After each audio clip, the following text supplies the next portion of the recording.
We're about to look at one of the most volatile places on the entire planet. And we're going to break down a radical new strategy that's all about survival. This is how Taiwan plans to build a literal wall of fire against a potential invasion. Welcome to the Global Warwatch Network.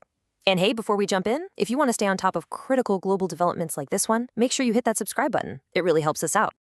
You know, this quote right here, it gets straight to the heart of it. The idea is devastatingly simple. If an invasion comes, Taiwan is preparing a new and frankly brutal kind of defense. So let's unpack what that really looks like. To really get what Taiwan's new playbook is all about, we first have to understand the incredible pressure it's under. The threat from across the strait is getting bigger and more sophisticated, and it's forcing a complete reinvention of the island's entire defense strategy. For the last 10 years, China's military, the PLA, has been laser-focused on upgrading its ability to invade. We're talking about a massive investment in the exact tools you'd need to cross that 100-mile-wide Taiwan Strait and put boots on the ground. And look, this isn't just some outside analyst's opinion. This is coming directly from Taiwan's own 2025 defense report. They're saying it loud and clear. The PLA's ability to launch a full-scale invasion is now greater than it has ever been. And that stark reality is the reason for everything we're about to talk about. So how in the world do you fight back when you're completely outmatched in numbers, in ships, in planes? You get smart. You embrace what's called asymmetric warfare. Instead of trying to match China tank for tank, Taiwan is looking for clever, unconventional ways to inflict so much pain that the bigger guy's size actually becomes a weakness. Okay, so the first pillar of this new strategy, it's all about striking from a distance. The idea is to create this terrifying barrier of firepower long before an enemy's ship ever even gets a glimpse of the Taiwanese coastline. And they are putting some serious money where their mouth is. $8 billion. That's the budget for what they're calling the Sea-Air Combat Power Improvement Plan.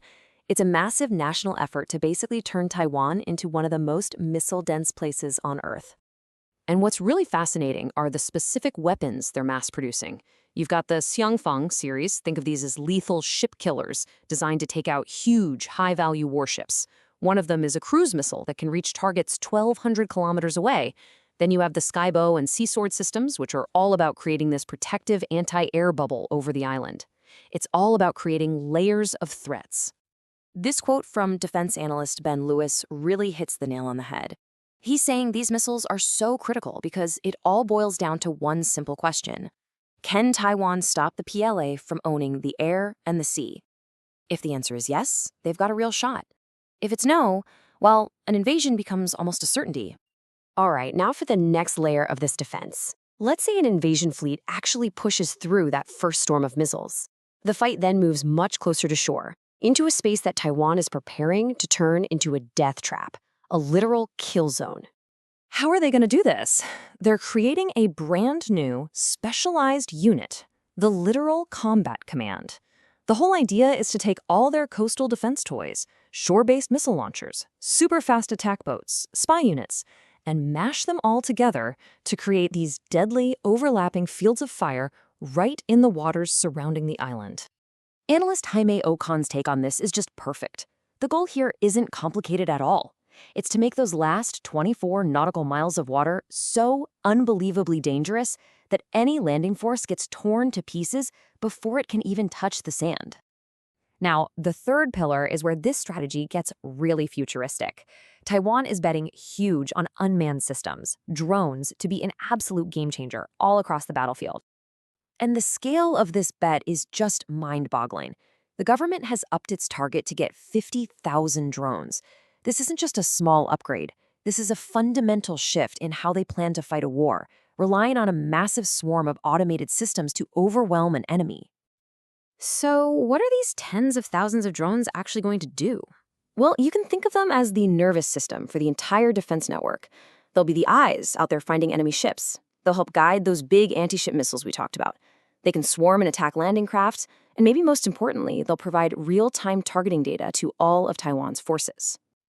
As defense analyst Ben Lewis points out again, you just can't overstate how important this drone network is. It's the connective tissue, it's the glue that lets Taiwan see the entire battle as it happens and coordinate its every move. It makes every single missile, every boat, every unit that much smarter, faster, and deadlier. So let's put it all together. How does this all work? Because these aren't three separate ideas. They're three integrated layers of one single cohesive plan that's designed to break an invasion at every step of the way. Here's how it's supposed to unfold. First, Layer 1, long-range firepower. You hit the invasion fleet when it's still way out at sea. Then, Layer 2, the coastal kill zone. Whatever manages to survive that first missile screen gets absolutely hammered as it approaches the beaches. And all the while, you have Layer 3, the drone swarms, a constant, buzzing, harassing presence everywhere, feeding intelligence and launching precision strikes.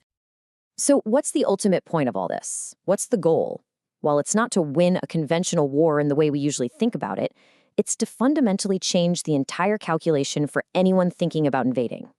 This slide really says it all. The old strategy was trying to match the PLA's military might, ship for ship, plane for plane, and that was a race Taiwan was never, ever going to win.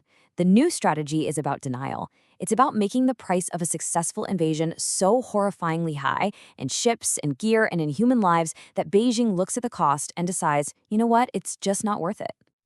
And that, of course, brings us to the final crucial question. Taiwan is betting its future, its very survival, on this new wall of fire. In this high-stakes race against time, will this smart, layered, asymmetric strategy actually be enough to keep the peace? Thank you so much for watching. To support what we do here, please hit that like button, share this with someone who might find it interesting, and subscribe to the Global Warwatch Network. We really want to hear what you think, so drop your thoughts in the comment section below and come join the conversation on our social media channels. All the links for that are right there in the description.